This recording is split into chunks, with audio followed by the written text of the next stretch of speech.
अभी आप सुनने जा रहे हैं भीष्म साहनी जी द्वारा लिखित कहानी अमृतसर आ गया।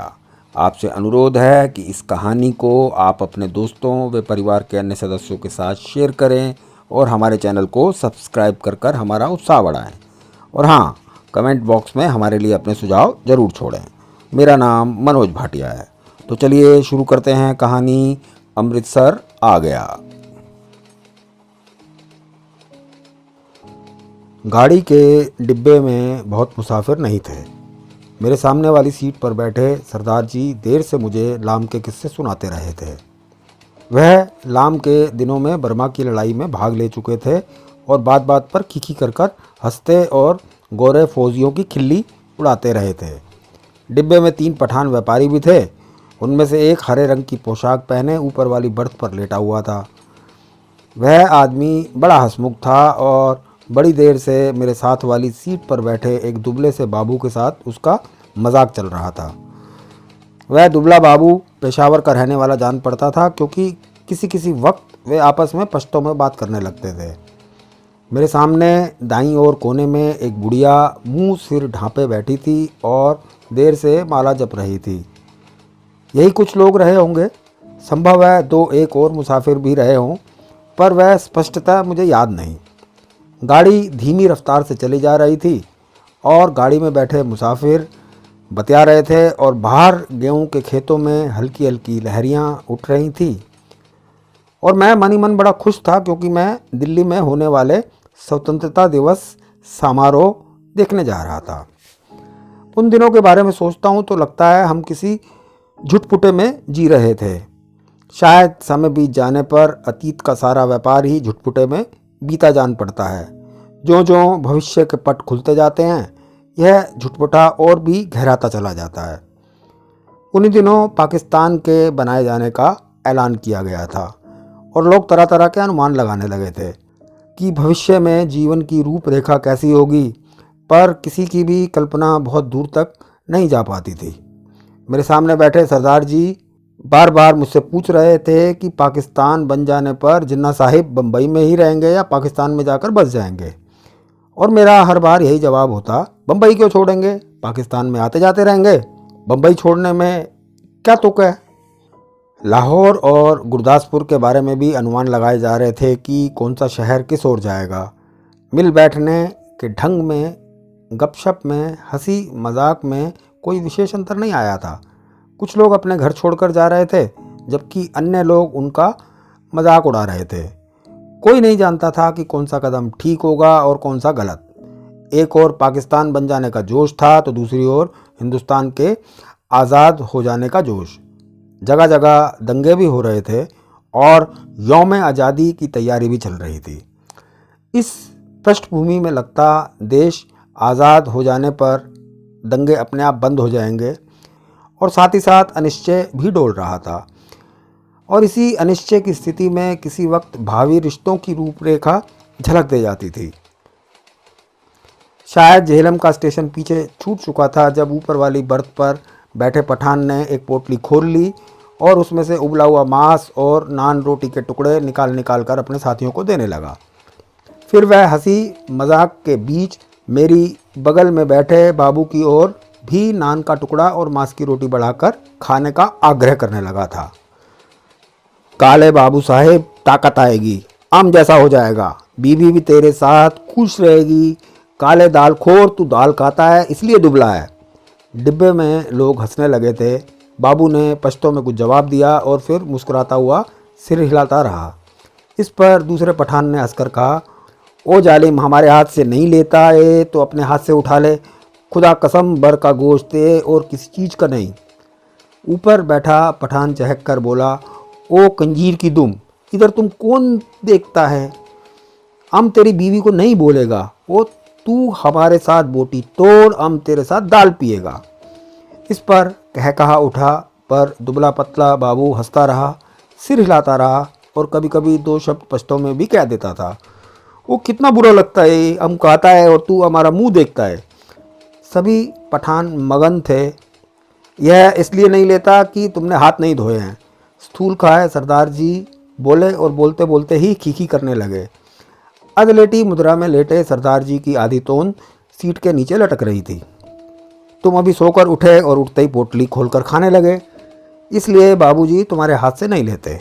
और कोई बात नहीं। और सरदार जी ने मेरी ओर देखकर आंख मारी और फिर खीखी करने लगे। मांस नहीं लेता, मांस नहीं खाता तो बाबू साहेब जाओ जनाना डब्बे में जाओ, इधर क्या करता है। फिर कहा उठा। डिब्बे में और भी अनेक मुसाफिर थे, लेकिन पुराने मुसाफिर यही थे जो सफ़र शुरू होने में गाड़ी में बैठे थे। बाकी मुसाफिर उतरते चढ़ते रहे थे। पुराने मुसाफिर होने के नाते उनमें एक तरह की बेतकल्फ़ी आ गई थी। ओ इधर आकर बैठो, तुम हमारे साथ बैठो, आओ जालिम किस्सा खाने की बात करेंगे, आ जाओ। तभी किसी स्टेशन पर गाड़ी रुकी थी और नए मुसाफिरों का रेला अंदर आ गया था। बहुत से मुसाफिर एक साथ अंदर घुसते चले आए थे। कौन सा स्टेशन है, किसी ने पूछा। वजीराबाद है शायद, मैंने बाहर की ओर देखकर कहा। गाड़ी वहाँ थोड़ी देर के लिए खड़ी रही, पर छूटने से पहले एक छोटी सी घटना घटी।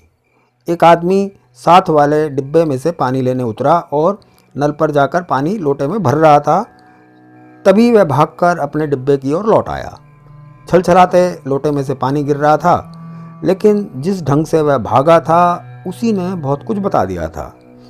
नल पर खड़े और लोग भी 3-4 आदमी रहे होंगे, इधर उधर अपने अपने डिब्बे की ओर भाग गए थे। इस तरह घबराकर भागते लोगों को मैं देख चुका था। देखते ही देखते प्लेटफॉर्म खाली हो गया, मगर डिब्बे के अंदर अभी भी हंसी मजाक चल रहा था।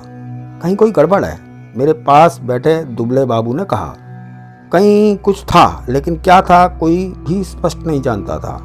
मैं अनेक दंगे देख चुका था, इसलिए वातावरण में होने वाली छोटी सी तब्दील को भी भांप गया था। भागते व्यक्ति, खटाक से बंद होते दरवाजे, घरों की छतों पर खड़े लोग, चुप्पी और सन्नाटा सभी दंगों के चिन्ह थे। तभी पिछले दरवाजे की ओर से, जो प्लेटफॉर्म की ओर ना खुलकर दूसरी ओर खुलता था, हल्का सा शोर हुआ। कोई मुसाफिर अंदर घुसना चाह रहा था। कहाँ घुसा आ रहा है, नहीं है जगह, बोल दिया जगह नहीं है, किसी ने कहा। बंद करो जी दरवाज़ा, यूं ही मुंह उठाए घुसे आते हैं। आवाज़ें आ रही थी। जितनी देर कोई मुसाफिर डिब्बे के बाहर खड़ा अंदर आने की चेष्टा करता रहे, अंदर बैठे मुसाफिर उसका विरोध करते रहते हैं। पर एक बार जैसे जैसे वह अंदर आ जाए तो विरोध खत्म हो जाता है और वह मुसाफिर जल्दी ही डिब्बे की दुनिया का निवासी बन जाता है और अगले स्टेशन पर वही सबसे पहले बाहर खड़े मुसाफिरों पर चिल्लाने लगता है, नहीं है जगह, अगले डिब्बे में जाओ। घुसे आते हैं। दरवाजे पर शोर बढ़ता जा रहा था। तभी मैले कुचैले कपड़ों और लटकती मूँछों वाला एक आदमी दरवाजे में से अंदर घुसता दिखाई दिया। चीकट मैले कपड़े, जरूर कहीं हलवाई की दुकान करता होगा।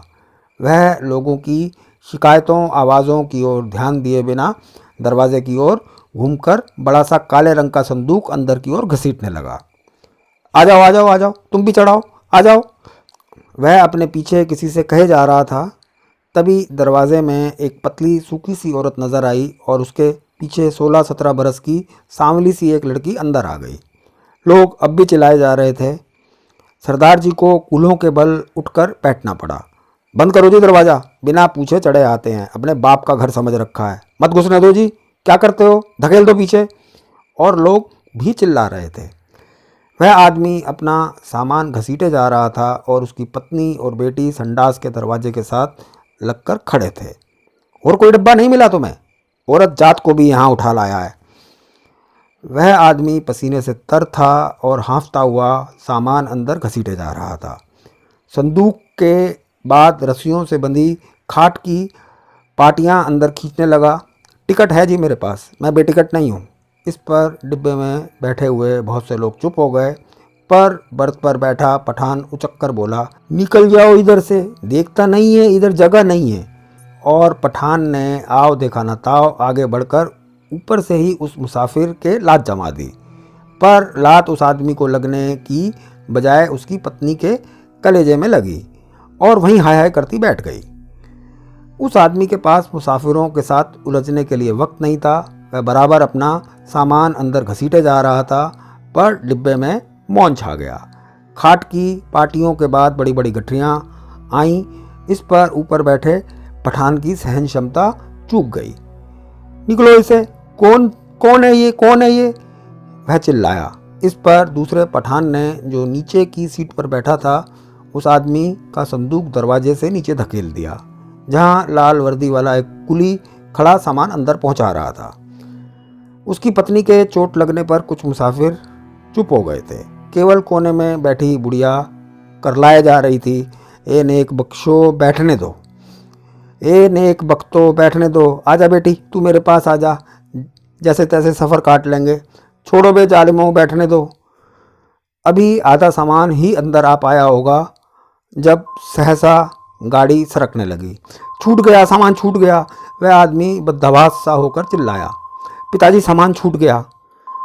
संडास के दरवाजे के पास खड़ी लड़की सिर से पांव तक कांप रही थी और चिल्लाए जा रही थी, उतरो उतरो, नीचे उतरो। वह आदमी हड़बड़ाकर चिल्लाया और आगे बढ़कर खाट की पाटियां और गठरियां बाहर फेंकते हुए दरवाजे का डंडा पकड़कर नीचे उतर गया। उसके पीछे उसकी व्याकुल बेटी और फिर उसकी पत्नी कलेजे को दोनों हाथों से दबाए हाय हाय करती नीचे उतर गई। बहुत बुरा किया तुम लोगों ने, बहुत बुरा किया है, बुढ़िया ऊंचा ऊंचा बोल रही थी। तुम्हारे दिल में दर्द मर गया है, छोटी सी बच्ची उसके साथ थी, बेरहमो तुमने बहुत बुरा किया है, धक्के देकर उतार दिया उस बेचारी को। गाड़ी सूने प्लेटफॉर्म को लांघती आगे बढ़ गई। डिब्बे में व्याकुल सी चुप्पी छा गई। बुढ़िया ने बोलना बंद कर दिया। पठानों का विरोध कर पाने की हिम्मत नहीं हुई। तभी मेरी बगल में बैठे दुबले बाबू ने मेरे बाजू पर हाथ रखकर कहा, आग है, देखो आग लगी है। गाड़ी प्लेटफॉर्म छोड़कर आगे निकल आई थी और शहर पीछे छूट रहा था। तभी शहर की ओर से उठते धुएं के बादल और उसमें लपलपाती आग के शोले नज़र आने लगे। दंगा हुआ है, स्टेशन पर भी लोग भाग रहे थे, कहीं दंगा हुआ है।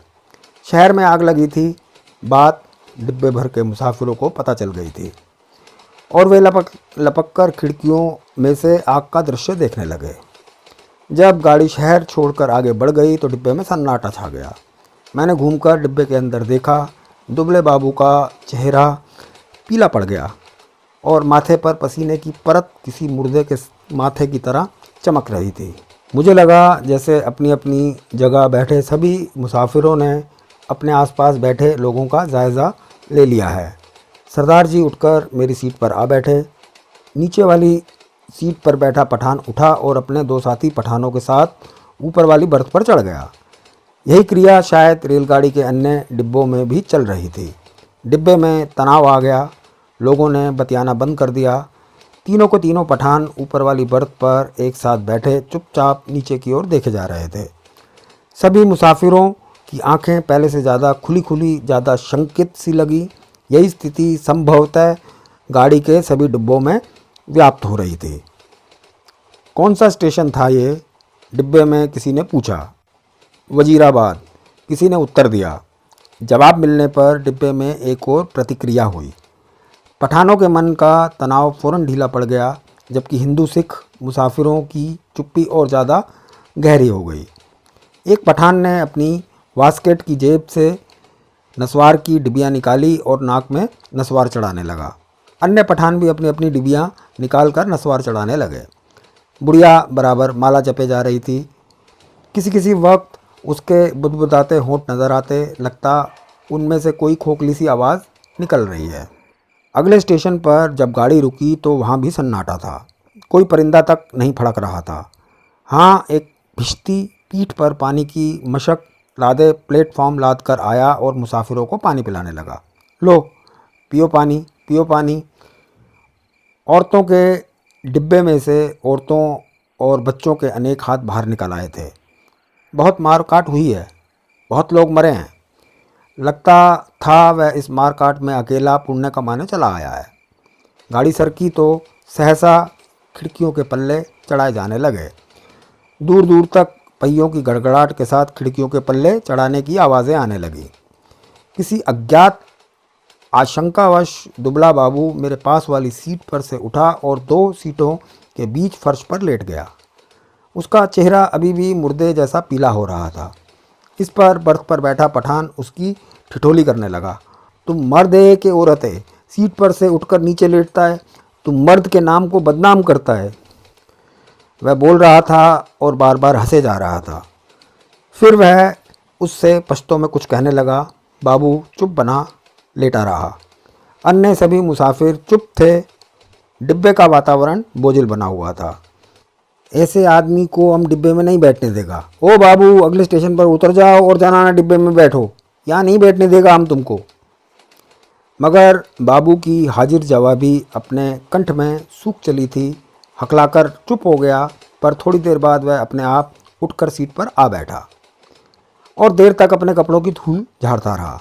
वह क्यों उठकर फर्श पर लेट गया था? शायद उसे डर था कि बाहर से गाड़ी पर पथराव होगा या गोली चलेगी। शायद इसी कारण खिड़कियों के पल्ले चढ़ाए जा रहे थे। कुछ भी कहना कठिन था। मुमकिन है किसी एक मुसाफिर ने किसी कारण से खिड़की का पल्ला चढ़ाया हो। उसकी देखा देखी बिना सोचे समझे धड़ाधड़ खिड़कियों के पल्ले चढ़ाए जाने लगे थे। बोझिल अनिश्चित सा वातावरण में सफ़र कटने लगा। रात गहराने लगी थी। डिब्बे के मुसाफिर स्तब्ध और शंकित ज्यों के त्यों बैठे थे। कभी गाड़ी की रफ्तार सहसा टूटकर धीमी पड़ जाती तो लोग एक दूसरे की ओर देखने लगते। कभी रास्ते में ही रुक जाती तो डिब्बे के अंदर का सन्नाटा और भी गहरा हो जाता। केवल पठान निश्चित बैठे थे। हाँ, उन्होंने भी बतियाना छोड़ दिया था, क्योंकि उनकी बातचीत में कोई भी शामिल होने वाला नहीं था। धीरे धीरे पठान ऊगने लगे, जबकि अन्य मुसाफिर फटी फटी आंखों से शून्य में देखे जा रहे थे। बुढ़िया सिर लपेटे टांगें सीट पर चढ़ाए बैठी बैठी सो गई थी। ऊपर वाली बर्थ पर एक पठान ने अध लेटे ही कुर्ते की जेब में से काले मनकों की तस्बीह निकाल ली और धीरे धीरे हाथ में चलाने लगा। खिड़की के बाहर आकाश में चांद निकल आया और चांदनी में बाहर की दुनिया और भी अनिश्चित और भी अधिक रहस्यमय हो उठी। किसी किसी वक्त दूर किसी और आग के शोले उठते नजर आते। कोई नगर जल रहा था। गाड़ी किसी वक्त चिंघाड़ती हुई आगे बढ़ने लगती, फिर किसी वक्त उसकी रफ्तार धीमी पड़ जाती और मीलों तक धीमी रफ्तार से ही चलती रहती। सहसा दुबला बाबू खिड़की से बाहर देखकर ऊंची आवाज़ में बोला, हरबंसपुरा निकल गया है। उसकी आवाज़ में उत्तेजना थी। वह जैसे चीख कर बोला था। डिब्बे के सभी लोग उसकी आवाज़ सुनकर चौंक गए। उसी वक्त डिब्बे के अधिकांश मुसाफिरों ने मानो उसकी आवाज़ को ही सुनकर करवट बदली। ओ बाबू, चिल्लाता क्यों है? तस्बीह वाला पठान चौंक कर बोला, इधर उतरेगा तुम, जंजीर खींचूं क्या? और खीखी करके हंस दिया। जाहिर है वह हरबंसपुरा की स्थिति से अथवा उसके नाम से अनभिक्ष था। बाबू ने कोई उत्तर नहीं दिया, केवल सिर हिला दिया और एकाध बार पठान की ओर देखकर फिर खिड़की के बाहर झांकने लगा। डिब्बे में फिर मौन छा गया। तभी इंजन ने सीटी दी और उसकी एक रस रफ्तार टूट गई। थोड़ी ही देर बाद खटाक का सा शब्द भी हुआ। शायद गाड़ी ने लाइन बदली थी। बाबू ने झांककर उस दिशा में देखा जिस ओर गाड़ी बढ़ी जा रही थी। शहर आ गया, शहर आ गया, वह ऊंची आवाज़ में चिल्लाया। अमृतसर आ गया है, उसने फिर से कहा और उछलकर खड़ा हो गया और ऊपर वाली बर्थ पर लेटे पठान को संबोधित कर कर चिल्लाया, ओबे पठान के बच्चे, नीचे उतर, तेरी माँ की, नीचे उतर, तेरी उस पठान बनाने वाले की मैं, उतर नीचे से। बाबू चिल्लाने लगा और चीख चीख कर गालियाँ बकने लगा। तस्बीह वाले पठान ने करवट बदली और बाबू की ओर देखकर बोला, ओ क्या है बाबू, हमको कुछ बोला। बाबू को उत्तेजित देखकर अन्य मुसाफिर भी उठ बैठे। नीचे उतर, तेरी हिंदू औरत को लात मारता है, हरामजादे, तेरी उस। ओ बाबू, बकर बकर नहीं करो, ओ खंजीर के तुखम, गाली मत बको, हमने बोल दिया, हम तुम्हारा जबान खींच लेगा। गाली देता है मादर। बाबू चिल्लाया और उछलकर सीट पर चढ़ गया। वह सिर से पांव तक कांप रहा था। बस बस, सरदार जी बोले, यह लड़ने की जगह नहीं है, थोड़ी देर का सफ़र बाकी है, आराम से बैठो। तेरी मैं लात ना तोड़ूँ तो कहना, गाड़ी तेरे बाप की है, बाबू चिल्लाया। ओ हमने क्या बोला, सभी लोग उसको निकालता था, हमने भी निकाला, ये इधर हमको गाली देता है, हम इसका जबान खींच लेगा। बुढ़िया बीच में फिर बोल उठी, वे जीने जोग्यो, आराम नाल बैठो, वे रब दे बंदो, कुछ होश करो तुसी। उसके होंठ किसी प्रेत की तरह फड़फड़ाए जा रहे थे और उनमें से क्षीण सी फुसफुसाहट सुनाई दे रही थी। बाबू चिल्लाए जा रहा था, अपने घर में शेर बनता है, अब बोल। तेरी तेरी मैं उस पठान बनाने वाले की माँ। तभी गाड़ी अमृतसर के प्लेटफॉर्म पर रुकी। प्लेटफॉर्म लोगों से खचाखच भरा था। प्लेटफॉर्म पर खड़े लोग झांक झांक कर डिब्बों के अंदर देखने लगे। बार बार लोग एक ही सवाल पूछ रहे थे, पीछे क्या हुआ है, कहाँ पर दंगा हुआ है। खचाखच भरे प्लेटफॉर्म पर शायद इसी बात की चर्चा चल रही थी कि पीछे क्या हुआ है। प्लेटफॉर्म पर खड़े 2-3 खोमचे वालों पर मुसाफिर टूट पड़े थे। सभी को सहसा भूख और प्यास परेशान करने लगी थी। इसी दौरान 3-4 पठान हमारे डिब्बे के बाहर प्रकट हो गए थे और खिड़की में से झांक झांक कर अंदर देखने लगे। अपने पठान साथियों पर नज़र पड़ते ही वे उनसे पश्तो में कुछ बोलने लगे। मैंने घूमकर देखा, बाबू डिब्बे में नहीं था। न जाने कब वह डिब्बे में से निकल गया था। मेरा माथा ठनका। गुस्से में वह पागल हुए जा रहा था, न जाने क्या कर बैठे।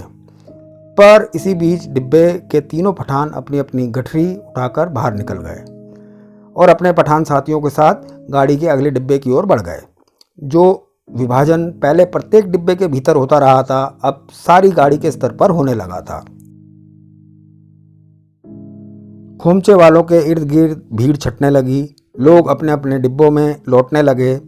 तभी सहसा एक और से मुझे वह बाबू आता दिखाई दिया। उसका चेहरा अभी भी बहुत पीला था और माथे पर बालों की लट झूल रही थी। नज़दीक पहुंचा तो मैंने देखा उसने अपने दाएं हाथ में लोहे की एक छड़ उठा रखी थी। जाने वह उसे कहाँ मिल गई थी। डिब्बे में घुसते समय उसने छड़ को अपनी पीठ के पीछे कर लिया और मेरे साथ वाली सीट पर बैठने से पहले छड़ को सीट के नीचे सरका दिया। सीट पर बैठते ही उसकी आंखें पठान को देख पाने के लिए ऊपर को उठी, पर डिब्बे में पठानों को ना पाकर वह हड़बड़ाकर चारों ओर देखने लगा। निकल गए हरामी मादर, सबके सब निकल गए। फिर वह सिटपिटाकर उठ खड़ा हुआ, चिल्लाकर बोला, तुमने उन्हें जाने क्यों दिया? तुम सब ना मार दो, बुज़दिल। पर गाड़ी में भीड़ बहुत थी, बहुत से नए मुसाफिर आ गए थे। किसी ने उसकी ओर विशेष ध्यान नहीं दिया। गाड़ी सरकने लगी तो वह फिर मेरी वाली सीट पर आ बैठा, पर वह बड़ा उत्तेजित था और बराबर बड़बड़ाया जा रहा था। धीरे धीरे हिचकोले खाती गाड़ी आगे बढ़ने लगी। डिब्बे में पुराने मुसाफिरों ने भरपेट पूरियां खा ली थी और पानी पी लिया था और गाड़ी उस इलाके में आगे बढ़ने लगी थी जहां उनके जानमाल को खतरा नहीं था। नए मुसाफिर बतिया रहे थे। धीरे धीरे गाड़ी फिर समतल गति से चलने लगी थी। कुछ ही देर बाद लोग ऊँगने भी लगे थे, मगर बाबू अभी भी फटी फटी आंखों से सामने की ओर देखे जा रहा था। बार बार मुझसे पूछता कि पठान डिब्बे में से निकलकर किस ओर गए हैं। उसके सिर पर जुनून सवार था। गाड़ी के हिचकोले में मैं खुद ऊँगने लगा था। डिब्बे में लेट पाने के लिए जगह नहीं थी। बैठे बैठे ही नींद में मेरा सिर कभी एक ओर को लग जाता, कभी दूसरी ओर को। किसी किसी वक्त झटके से मेरी नींद टूटती और मुझे सामने की सीट पर अस्त व्यस्त से पड़े सरदार जी के खर्राटे सुनाई देते। अमृतसर पहुंचने के बाद सरदार जी फिर से सामने वाली सीट पर टांगें पसार कर लेट गए थे। डिब्बे में तरह तरह की आड़ी तिरछी मुद्राओं में मुसाफिर पड़े थे। उनकी विभत्स मुद्राओं को देखकर लगता डिब्बा लाशों से भरा है। पास बैठे बाबू पर नज़र पड़ती तो वह खिड़की के बाहर मुंह किए देख रहा होता। कभी दीवार से पीठ लगाए तनकर बैठा नजर आता। किसी किसी वक्त गाड़ी किसी स्टेशन पर रुकती तो पहियों की गड़गड़ाहट बंद होने पर निस्तब्धता छा जाती। तभी लगता जैसे प्लेटफॉर्म पर कुछ गिरा है या जैसे कोई मुसाफिर गाड़ी में से उतरा है और मैं झटके से उठकर बैठ जाता। इसी तरह जब एक बार मेरी नींद टूटी तो गाड़ी की रफ्तार धीमी पड़ गई थी और डिब्बे में अंधेरा था। मैंने उसी तरह अधलेटे खिड़की में से बाहर देखा। दूर पीछे की ओर से किसी स्टेशन के सिग्नल के लाल कुमकुमे चमक रहे थे। स्पष्टतः गाड़ी कोई स्टेशन लांघ कर आई थी, पर अभी तक उसने रफ्तार नहीं पकड़ी थी। डिब्बे के बाहर मुझे धीमे से स्वर सुनाई दिए। दूर ही एक धूमिल सा काला पुंज नजर आया। नींद की खुमारी में मेरी आंखें कुछ देर तक उस पर लगी रही। फिर मैंने उसे समझ पाने का विचार छोड़ दिया। डिब्बे के अंदर अंधेरा था, बत्तियां बुझी हुई थी, लेकिन बाहर लगता था पो फटने वाली है। मेरी पीठ पीछे डिब्बे के बाहर किसी चीज़ को खरोचने की सी आवाज़ आई। मैंने दरवाजे की ओर घूमकर देखा, डिब्बे का दरवाज़ा बंद था। मुझे फिर से दरवाज़ा खरोचने की आवाज़ सुनाई दी। फिर मैंने साफ साफ सुना, लाठी से कोई डिब्बे का दरवाज़ा पटपटा रहा था। मैंने झांक कर खिड़की के बाहर देखा। सचमुच एक आदमी डिब्बे की 2 सीढ़ियाँ चढ़ आया था। उसके कंधे पर एक गठरी झूल रही थी और हाथ में लाठी थी, और उसने बदरंग से कपड़े पहन रखे थे और उसके दाढ़ी भी थी। फिर मेरी नज़र बाहर नीचे की ओर गई। गाड़ी के साथ साथ एक औरत भागती चली आ रही थी, नंगे पाँव, और उसने 2 गठरियाँ उठा रखी थी। बोझ के कारण उससे दौड़ा नहीं जा रहा था। डिब्बे के पायदान पर खड़ा आदमी बार बार उसकी ओर मुड़कर देख रहा था और हाँफता हुआ कहे जा रहा था, आजा आजा आजा आजा आजा, तू भी चढ़ जा, आजा आजा आजा। दरवाजे पर फिर से लाठी पटपटाने की आवाज़ आई। खोलो जी दरवाज़ा, खुदा के वास्ते दरवाज़ा खोलो। वह आदमी हाँफ रहा था। खुदा के लिए दरवाज़ा खोलो, मेरे साथ औरत जात है, गाड़ी निकल जाएगी, खुदा के लिए दरवाज़ा खोलो। सहसा मैंने देखा, बाबू हड़बड़ा कर उठ बैठा और दरवाजे के पास जाकर दरवाजे में लगी खिड़की में से मुंह निकाल कर बोला, कौन है? इधर जगह नहीं है। बाहर खड़ा आदमी फिर गिड़गिड़ाने लगा, खुदा के वास्ते दरवाज़ा खोलो, गाड़ी निकल जाएगी। और वह आदमी खिड़की में से अपना हाथ अंदर डालकर दरवाज़ा खोल पाने के लिए सिटकनी टटोलने लगा। नहीं है जगह, बोल दिया ना, उतर जाओ गाड़ी पर से, बाबू चिल्लाया, और उसी क्षण लपक कर दरवाज़ा खोल दिया। या अल्लाह! उस आदमी के अस्फुट से शब्द सुनाई दिए। दरवाज़ा खुलने पर जैसे उसने इत्मीनान की सांस ली हो, और उसी वक्त मैंने बाबू के हाथ में छड़ चमकते देखा। एक ही भरपूर वार बाबू ने उस मुसाफिर के सिर पर किया। मैं देखते ही डर गया, मेरी टांगें लरच गई। मुझे लगा जैसे छड़ के वार का उस आदमी पर कोई असर नहीं हुआ। उसके दोनों हाथ अभी भी जोर से डंडे को पकड़े हुए थे। कंधे पर से लटकती गठरी खिसक उसकी कोहनी पर आ गई थी। तभी सहसा उसके चेहरे पर लहू की 2-3 धाराएं एक साथ फूट पड़ी। मुझे उसके खुले ओंठ और चमकते दांत नजर आए। वह 2-1 बार या अल्लाह बुदबुदाया, फिर उसके पैर लड़खड़ा गए। उसकी आंखों ने बाबू की ओर देखा, अधमुदी सी आंखें जो धीरे धीरे सिकुड़ती जा रही थी, मानो उसे पहचानने की कोशिश कर रही हों कि वह कौन है और उससे किस अदावत का बदला ले रहा है। इसी बीच अंधेरा कुछ और छन गया था। उसके होंठ फिर से फड़फड़ाए और उसमें सफ़ेद दांत फिर से झलक उठे। मुझे लगा जैसे वह मुस्कुराया है, पर वास्तव में केवल शैक के कारण ही होठों में बल पड़ने लगे थे। नीचे पटरी के साथ साथ भागती औरत बड़बड़ाए और कोसे जा रही थी। उसे अभी भी मालूम नहीं हो पाया था कि क्या हुआ है। वह अभी भी शायद समझ रही थी कि गठरी के कारण उसका पति गाड़ी पर ठीक तरह से चढ़ नहीं पा रहा है, कि उसका पैर नहीं जम पा रहा है। वह गाड़ी के साथ साथ भागती हुई अपनी 2 गठरियों के बावजूद अपने पति का पैर पकड़ पकड़ कर सीढ़ी पर टिकाने की कोशिश कर रही थी। तभी सहसा डंडे से उस आदमी के दोनों हाथ छूट गए और वह कटे हुए पेड़ की भांति नीचे जा गिरा, और उसके गिरते ही औरत ने भागना बंद कर दिया, मानो दोनों का सफ़र एक साथ ही खत्म हो गया हो। बाबू डिब्बे के खुले दरवाजे में बुत का बुत बना खड़ा था। लोहे की छड़ अभी भी उसके हाथ में थी। मुझे लगा जैसे वह छड़ को फेंक देना चाहता है, लेकिन उसे फेंक नहीं पा रहा। उसका हाथ जैसे उठ नहीं रहा था। मेरी सांस अभी भी फूली हुई थी और डिब्बे के अंधेरे कोने में मैं खिड़की के साथ बैठकर सटकर उसकी ओर देख रहा था।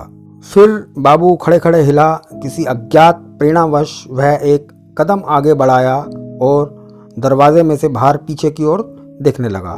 गाड़ी आगे निकलती जा रही थी। दूर पटरी के किनारे अंधियारा पुंज सा नजर आ रहा था। बाबू का शरीर हरकत में आया।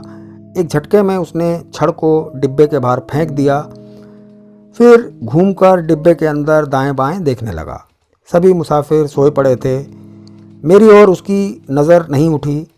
थोड़ी देर तक वह खड़ा सोचता रहा, फिर उसने घूमकर दरवाज़ा बंद कर दिया। उसने ध्यान से अपने कपड़ों की ओर देखा, अपने दोनों हाथों की ओर देखा, फिर एक एक करके अपने दोनों हाथों को नाक के पास ले जाकर उन्हें सूंघा, मानो जानना चाहता हो कि उसके हाथों से खून की बू तो नहीं आ रही है। फिर वह दबे पांव चलता हुआ आया और मेरी बगल वाली सीट पर बैठ गया। धीरे धीरे झुटपुटा छटने लगा। दिन खुलने लगा। साफ सुथरी सी रोशनी चारों ओर फैलने लगी। किसी ने जंजीर खींचकर गाड़ी को खड़ा नहीं किया था। छड़ खाकर गिरी उस आदमी की देह मीलों पीछे छूट चुकी थी। सामने गेहूं के खेतों में फिर से हल्की हल्की लहरियां उठने लगी थीं। सरदार जी बदन खुजलाते उठ बैठे। मेरी बगल में बैठा बाबू दोनों हाथ सिर के पीछे रखे सामने की ओर देखे जा रहा था। रात भर में उसके चेहरे पर दाढ़ी के छोटे छोटे बाल उग आए थे। अपने सामने बैठा देखकर सरदार उसके साथ बतियाने लगा। बड़े जीवट वाले हो बाबू, दुबले पतले हो पर बड़े गुर्दे वाले हो। बड़ी हिम्मत दिखाई तुमने। तुमसे डरकर ही वे पठान डिब्बे में से निकल गए। यहाँ बने रहते तो एक न एक की खोपड़ी तुम जरूर दुरुस्त कर देते। और सरदार जी हंसने लगे। बाबू जवाब में मुस्कुराया, एक विभिन्न सी मुस्कान, और देर तक सरदार जी के चेहरे की ओर देखता रहा। दोस्तों, हम उम्मीद करते हैं कहानी आपको पसंद आई होगी। कहानी को आप अपने दोस्तों के साथ, परिवार के अन्य सदस्यों के साथ शेयर कीजिए, लाइक कीजिए और हमारे चैनल को सब्सक्राइब कीजिए। और हाँ, मेरा नाम है मनोज भाटिया। आते रहिएगा। लाइफ झरोके पर कहानियों का सिलसिला यूं ही चलता रहेगा।